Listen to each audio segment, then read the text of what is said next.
Hello दोस्तों, how are you. I hope आप सभी अच्छे होंगे। Welcome to my channel Vidyanjali point. बच्चों, आज मैं आप सभी के लिए लेकर आया हूँ सेट नंबर 3। क्या? Set number 3 social science. किसका? सोशल साइंस, जो हमारे बिहार विद्यालय परीक्षा समिति के द्वारा जारी किया गया है। नया पैटर्न, नए पैटर्न पर आधारित सारे प्रश्न हैं। तो बच्चों, आप प्रश्नों को अंत तक देखिएगा। अगर आपको ये वीडियो अच्छा लगा तो प्लीज़ लाइक एंड सब्सक्राइब करना ना भूलें। तो फटाफट सब्सक्राइब कर दीजिए और फटाफट शेयर कर दीजिए। चलिए प्रश्नों को लगाते हैं। प्रश्नों को बच्चों ऑप्शन को डिस्क्राइब करते हुए हम लोग पढ़ेंगे। तो चलिए देखते हैं। पहला प्रश्न है, ब्रेस्ट लिटोवस्क की संधि किन देशों के बीच हुई थी? तो ब्रेस्ट लिटोवस्क की संधि किनके किनके बीच हुई थी? तो रूस और जर्मनी के बीच। किसके किसके बीच? रूस और जर्मनी के बीच हुई थी बच्चों। रूस इटली नहीं, रूस फ्रांस नहीं, रूस इंग्लैंड नहीं, रूस और जर्मनी के बीच हुई थी। ब्रेस्ट लिटोवस्क की संधि जब किसके किसके बीच हुई थी? तो रूस और जर्मनी के बीच। आइए अगला प्रश्न देखते हैं बच्चों। अगला प्रश्न है आपका, मार्च 1946 में फ्रांस तथा वियतनाम के बीच होने वाला समझौता किस नाम से जाना जाता है? तो यह हनोई समझौता के नाम से जाना जाता है। कौन सा? उत्तर हनोई समझौता। तितसिन कैंटन होचिमिन नहीं, यह सब नहीं है। हनोई समझौता के नाम से जाना जाता है। कौन सा? फ्रांस और वियतनाम के बीच होने वाला समझौता जो है वह हनोई समझौता के नाम से जाना जाता है। यह कब हुआ था? तो मार्च 1946 में। कब हुआ था बच्चों? मार्च 1946 में। आइए अगला प्रश्न देखते हैं। अगला प्रश्न है बच्चों, पूर्ण स्वराज की मांग का प्रस्ताव कांग्रेस के किस अधिवेशन में पारित हुआ? तो पूर्ण स्वराज की मांग का प्रस्ताव कांग्रेस के किस अधिवेशन में पारित हुआ? तो वह 31 दिसंबर। कब हुआ था? 31 दिसंबर 1929 को। कब हुआ था? 31 दिसंबर 1929 के लाहौर अधिवेशन में। कौन से अधिवेशन में? लाहौर अधिवेशन में। पंजाब प्रांत की राजधानी लाहौर थी। कहाँ थी? पंजाब प्रांत की राजधानी लाहौर थी। आइए अगला प्रश्न देखते हैं बच्चों। अगला प्रश्न है, वल्लभ भाई पटेल, किसको? वल्लभ भाई पटेल को सरदार की उपाधि किस किसान आंदोलन के दौरान दी गई? तो वल्लभ भाई पटेल को कौन से किसान आंदोलन के द्वारा दी गई? तो बारदोली। कौन सा? बारदोली किसान आंदोलन के दौरान। वारदोली सत्याग्रह वर्ष 1928 में। कब हुआ था? 1928 में गुजरात में हुआ था। एक किसान आंदोलन था। यह क्या था? एक किसान आंदोलन था जिसका नेतृत्व वल्लभ भाई पटेल के द्वारा किया गया था। जिसका नेतृत्व कौन कर रहे थे? वल्लभ भाई पटेल के द्वारा किया जा रहा था। इसलिए इसको सरदार की उपाधि दी गई। इसलिए इसको किसकी उपाधि? सरदार की उपाधि दी गई। कौन से आंदोलन में? बारदोली सत्याग्रह में। आइए अगला प्रश्न है बच्चों, भारत के लिए पहला फैक्ट्री एक्ट पारित कब हुआ? तो भारत के लिए पहला फैक्ट्री एक्ट कब पारित हुआ? तो 1881 में। कब पारित हुआ बच्चों? 1881 में भारत के लिए पहला फैक्ट्री एक्ट पारित किया गया। अगला प्रश्न है बच्चों 6 नंबर, पूंजीपति वर्ग के द्वारा किस वर्ग का शोषण हुआ? तो पूंजीपतियों के वर्ग के द्वारा श्रमिक वर्ग, किसका? श्रमिक वर्ग का शोषण हुआ। अगला प्रश्न है बच्चों, आधुनिक युग में, कौन सा? आधुनिक युग में अर्थव्यवस्था के क्षेत्र में होने वाली सबसे बड़ी क्रांति कौन सी थी? तो अत्याधुनिक युग में अर्थव्यवस्था, किसके? अर्थव्यवस्था के क्षेत्र में होने वाली सबसे बड़ी औद्योगिक क्रांति कौन सी थी? तो औद्योगिक क्रांति थी। कौन सी थी क्रांति? औद्योगिक क्रांति थी। अगला प्रश्न है बच्चों 8 नंबर, भूमंडलीय की शुरुआत किस दशक में हुई थी? तो भूमंडलीय की शुरुआत 1990 में हुई थी। कब हुई थी बच्चों? 1990 में। आइए नेक्स्ट प्रश्न देखते हैं। अगला प्रश्न है बच्चों, गुटेनबर्ग, कौन सा? गुटेनबर्ग ने सर्वप्रथम किस पुस्तक की छपाई की? तो गुटेनबर्ग ने सर्वप्रथम बाइबिल नामक पुस्तक की छपाई की थी। आइए 10 नंबर प्रश्न देखते हैं बच्चों। 10 नंबर प्रश्न है, विश्व में सर्वप्रथम मुद्रण की शुरुआत कहाँ हुई? तो विश्व में सर्वप्रथम मुद्रण की शुरुआत जो है भारत में नहीं, जापान में नहीं, चीन में नहीं, अमेरिका में। कहाँ? अमेरिका नहीं बच्चों, चीन में हुई। कहाँ हुई थी? चीन में हुई थी। मेढक के प्रजनन प्रक्रिया को बाधित करने वाला रसायन कौन सा है? तो मेढक के प्रजनन प्रक्रिया को बाधित करने वाला जो रसायन है वह बच्चों बेंजीन नहीं है, यूरिया नहीं है, एंड्रीन। कौन सा है? एंड्रीन नामक रसायन जो है वह मेढक के प्रजनन प्रक्रिया को बाधित करता है। आइए बच्चों 12 नंबर देखते हैं। 12 नंबर प्रश्न है बच्चों, बिहार में अति जल दोहन से भूमिगत जल में किस तत्व का संकेंद्रण बड़ा है? तो किसका संकेंद्रण बड़ा है बच्चों बताइए? तो आर्सेनिक का। किसका? आर्सेनिक का संकेंद्रण सबसे बड़ा है। अगला प्रश्न देखिए बच्चों। अगला प्रश्न है, संविधान की धारा 21 का संबंध किससे है? तो संविधान की धारा 21 का संबंध जो है वह वन जीवों तथा प्राकृतिक संसाधनों के संरक्षण से है। किससे? वन जीवों तथा प्राकृतिक संसाधनों के संरक्षण से है। अगला प्रश्न है बच्चों, बिहार में कितने प्रतिशत भौगोलिक क्षेत्र में वन का फैलाव है? तो बिहार में कितने प्रतिशत में? तो 15% में। कितना प्रतिशत बच्चा? 15% में भौगोलिक क्षेत्रों में वन का फैलाव है। आइए नेक्स्ट प्रश्न देखते हैं। नेक्स्ट प्रश्न है बच्चों ये सारे प्रश्न आपके बिहार विद्यालय परीक्षा समिति नए पैटर्न पर आधारित है, इसलिए मैं आपको इस सेट नंबर जब तक एग्ज़ाम होने जाता है तब तक मैं देता रहूँगा। एग्ज़ाम डेट भी आ गया है तो बच्चों, तो आप अपने अपने एग्ज़ाम डेट चेक कर लें। आइए 15 नंबर प्रश्न है, एल्युमिनियम बनाने के लिए किस खनिज की आवश्यकता पड़ती है? तो एल्यूमिनियम बनाने के लिए बच्चों बॉक्साइट, एल्युमिनियम बॉक्साइट का अयस्क भी है और इसकी आवश्यकता भी पड़ती है। अगला प्रश्न है बच्चों, भारत में किस राज्य में सौर ऊर्जा के विकास की सर्वाधिक संभावनाएं हैं? तो भारत में कहाँ, किस राज्य में? तो राजस्थान में। कहाँ बच्चों? राजस्थान में सौर ऊर्जा के विकास की सर्वाधिक संभावनाएं हैं। राजस्थान में ही बच्चों 600 मेगावाट का सौर ऊर्जा केंद्र स्थापित किया जा रहा है, मेगावाट का। ठीक है बच्चों। अगला 17 नंबर प्रश्न है, निम्न में से कौन से छोटे पैमाने का उद्योग है? तो चीनी उद्योग बहुत बड़ा उद्योग है, कागज उद्योग यह भी बहुत बड़ा उद्योग है बच्चों। छोटा पैमाने का उद्योग पूछ रहा है तो खिलौना उद्योग यह सबसे छोटा पैमाने का उद्योग है। अगला प्रश्न है बच्चों, देश में कितने विशेष आर्थिक क्षेत्र विकसित हैं? तो देश में कितने विशेष आर्थिक क्षेत्र विकसित हैं? तो 10। कितने बच्चों? 10 आर्थिक क्षेत्र विकसित हैं। आइए अगला नंबर प्रश्न देखते हैं। 19 नंबर कह रहा है बच्चों, बिहार की सीमा में रेल मार्ग की कुल लंबाई कितनी है?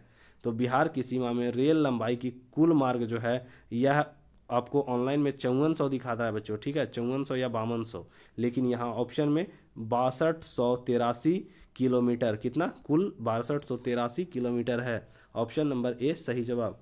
आइए नेक्स्ट प्रश्न देखते हैं बच्चों। अगला प्रश्न है, तलचीह की सहायता से किसी स्थान विशेष की मापी गई ऊंचाई को क्या कहा जाता है? तो तल चिन्ह की सहायता से मापी गई ऊंचाई को क्या कहा जाता है? तो ये इसे विशेष ऊंचाई कहा जाता है। क्या कहा जाता है बच्चों? विशेष ऊंचाई। आइए अगला प्रश्न देखते हैं। अगला प्रश्न है हमारा, जब हम लैंगिक विभाजन की बात करते हैं तो हमारा अभिप्राय क्या होता है? लैंगिक विभाजन, जब हम लैंगिक विभाजन की बात करते हैं तो हमारा अभिप्राय समाज द्वारा स्त्रियों और पुरुषों की दी गई असमान भूमिकाएं, यह होता है। B number option. क्या बच्चों? यही होता है। अगला प्रश्न है बच्चों 22 नंबर, भारतीय संविधान के बारे में इनमें से कौन सा कथन सही है? तो भारतीय संविधान के बारे में बताइए। यह धर्म के आधार पर भेदभाव की मनाही करता है। यस, यह सही है। यह एक धर्म को राजकीय धर्म बनाता है। गलत बच्चों, लोगों को कोई भी धर्म मानने की आज़ादी है। ये तो बात सही है, लोगों को कोई भी धर्म मानने की आज़ादी है। महिलाओं को मतदान के अधिकार का अभाव है, मतदान के अधिकार का अभाव है। ये कह रहा है बच्चों संविधान के बारे में इनमें से कौन सा कथन सही है? तो यह धर्म के आधार पर भेदभाव का मनाही करता है। यह ऑप्शन नंबर ए सही है। आइए अगला प्रश्न देखते हैं बच्चों। 23 नंबर प्रश्न है, सत्ता में साझेदारी सही है क्योंकि? सत्ता में जो साझेदारी सही है वह क्योंकि यह विविधता को अपने में समेट लेती है। नहीं, देश की एकता को कमजोर करती है। यस, सत्ता में साझेदारी सही है क्योंकि देश की एकता को कमजोर करती है, फैसले लेने में देरी करती है और विभिन्न समुदायों के बीच टकराव कम करती है। गलत। अगला प्रश्न है बच्चों 24 नंबर, वर्ष 1975 भारतीय राजनीति में किस लिए जाना जाता है? तो वर्ष 1975 में देश में आपातकाल लागू हुआ था। कब हुआ था बच्चों? देश में आपातकाल लागू हुआ था, इसलिए राजनीतिक क्षेत्र में जाना जाता है। अगला प्रश्न है बच्चों, बिहार में संपूर्ण क्रांति का नेतृत्व किसने किया? तो बिहार में संपूर्ण क्रांति का नेतृत्व जो है वह जयप्रकाश नारायण, किसने किए? जयप्रकाश नारायण ने। अगला प्रश्न है 26 नंबर बच्चों, नर्मदा नदी परियोजना किन राज्यों से संबंधित है? तो बताइए नर्मदा नदी परियोजना किन राज्यों से संबंधित है? यह गुजरात, महाराष्ट्र और मध्य प्रदेश। किन किन? गुजरात, महाराष्ट्र और मध्य प्रदेश 3 राज्यों से संबंधित है। आइए अगला प्रश्न देखते हैं 27 नंबर प्रश्न है बच्चा, किसे लोकतंत्र का प्राण माना जाता है? तो बताइए किसे लोकतंत्र का प्राण माना जाता है? तो राजनीतिक दल को। किसे? राजनीतिक दल को लोकतंत्र का प्राण माना जाता है। अगला प्रश्न है बच्चों 28 नंबर, दल बदल कानून निम्नलिखित में से किस पर लागू होता है? तो दल बदल कानून जो है वह सांसदों और विधायकों पर। किस पे बच्चों? सांसदों और विधायकों पर लागू होता है। ए नंबर ऑप्शन। आइए अगला प्रश्न देखते हैं। अगला प्रश्न है बच्चों, जनता दल यूनाइटेड पार्टी का गठन कब हुआ? तो जनता दल यूनाइटेड कहने का मतलब जदयू के पार्टी का गठन कब हुआ? तो 2003 ईस्वी में। कब हुआ था बच्चों? 2003 ईस्वी में। आइए अगला प्रश्न देखते हैं। अगला प्रश्न है बच्चों, निम्न में कौन अर्थव्यवस्था के प्राथमिक क्षेत्र में सम्मिलित है? तो यह कौन सा सम्मिलित है? तो सेवा क्षेत्र, कृषि क्षेत्र, औद्योगिक क्षेत्र, इनमें से कोई नहीं। कृषि क्षेत्र अर्थव्यवस्था के प्राथमिक क्षेत्र में जो सम्मिलित है वह कृषि क्षेत्र है। B number option. आइए अगला प्रश्न देखते हैं बच्चों 31 नंबर, जिस देश की प्रति व्यक्ति आय अधिक होती है वह देश कहलाता है, वह विकसित देश कहलाता है। कौन सा? जहाँ की प्रति व्यक्ति आय अधिक होती है वह देश विकसित देश कहलाता है। क्या कहलाता है बच्चों? विकसित देश। आइए नेक्स्ट नंबर प्रश्न देखते हैं 32 नंबर। बिहार के किस जिले की प्रति व्यक्ति आय सर्वाधिक है? तो बिहार के जो है वह पटना जिले की प्रति व्यक्ति आय सर्वाधिक है। कहाँ का बच्चों? बिहार के पटना का। अगला प्रश्न है 33 नंबर आपका। भारत का केंद्रीय बैंक कौन सा है? तो भारत का केंद्रीय बैंक जो है वो अब आपको बच्चों आरबीआई है। कौन सा? RBI, reserve bank of India, option number A. आइए अगला प्रश्न देखते हैं बच्चों। अगला प्रश्न 34 नंबर है। व्यावसायिक बैंकों का सर्वप्रथम राष्ट्रीयकरण कब हुआ या कब किया गया? तो राष्ट्रीयकरण जो है 1969 में। कब किया गया बच्चों? 1969 में किया गया। अगला प्रश्न है बच्चों 35 नंबर। ऊर्जा के स्रोत क्या हैं? तो ऊर्जा के मुख्य स्रोत क्या हैं? तो कोयला भी ऊर्जा का स्रोत है, पेट्रोलियम भी, विद्युत भी, इनमें से सभी ऊर्जा के स्रोत हैं बच्चों। अगला प्रश्न है 36 नंबर। इनमें कौन सी बहुराष्ट्रीय कंपनी है? तो फोर्ड मोटर्स बहुराष्ट्रीय कंपनी, सैमसंग, कोका कोला, ये सभी जो हैं बच्चों यह बहुराष्ट्रीय कंपनियां हैं। 37 नंबर प्रश्न देखते हैं। उपभोक्ता अधिकार दिवस कब मनाया जाता है? तो बताइए बच्चों उपभोक्ता अधिकार दिवस कब मनाया जाता है? तो यह 15 मार्च को मनाया जाता है। कब? 15 मार्च को। ऑप्शन नंबर बी सही जवाब।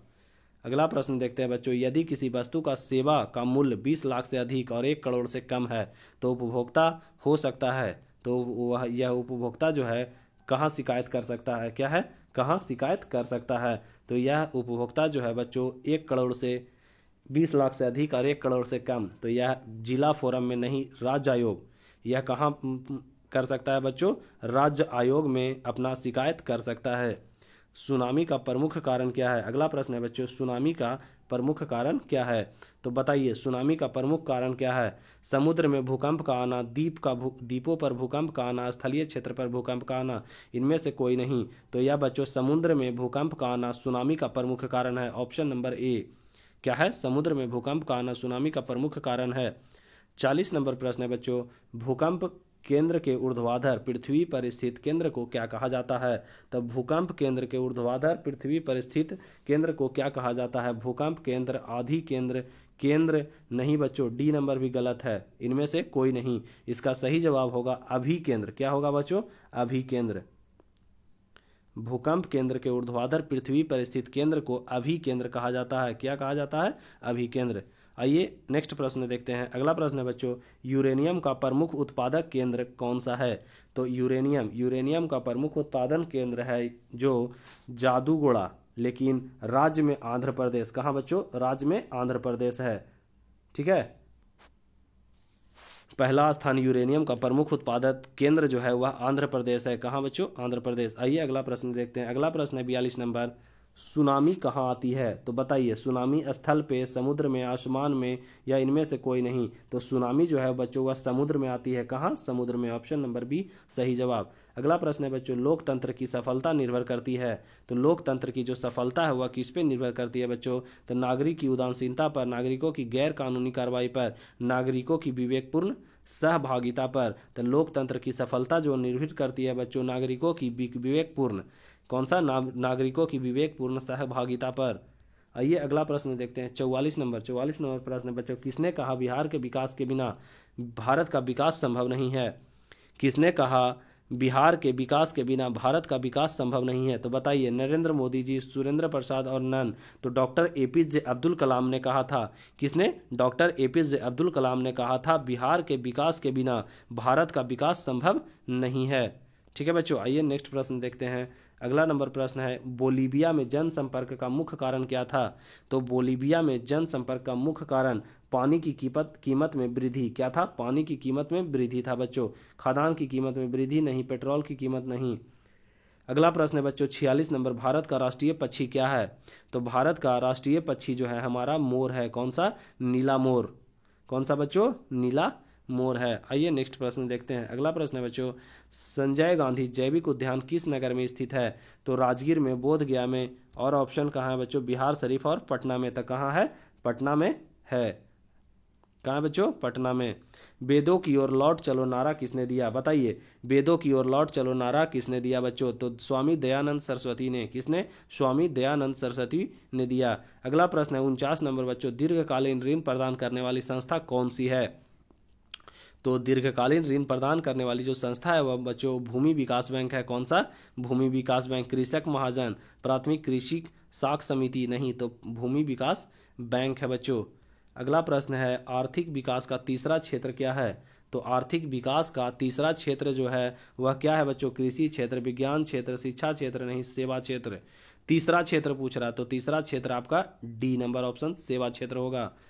अगला प्रश्न है बच्चों, नई आर्थिक नीति में किसे सम्मिलित किया गया है? तो नई आर्थिक नीति में जो है वह किसे सम्मिलित किया गया है? तो उदारीकरण, निजीकरण, वैश्वीकरण, इनमें सभी को क्या? उदारीकरण, निजीकरण और वैश्वीकरण को नई आर्थिक नीति में शामिल किया गया है। बच्चों अगला है आपका, अब आपका प्रश्न समाप्त हुआ। बच्चों दोस्तों अगर आपको यह वीडियो अच्छा लगा तो प्लीज़ चैनल को सब्सक्राइब कर दें और ज़्यादा से ज़्यादा शेयर कर दें। मैं इसी तरह का 10th क्लास का, 9th क्लास का और 8th क्लास का वीडियो हमेशा लाता रहता हूं और सारे प्रश्न आपके नए पैटर्न बिहार विद्यालय समीक्षा पद्धति के द्वारा जारी किया गया है। थैंक यू बच्चों for watching. Please like and subscribe और फटाफट शेयर कर दें। थैंक्स।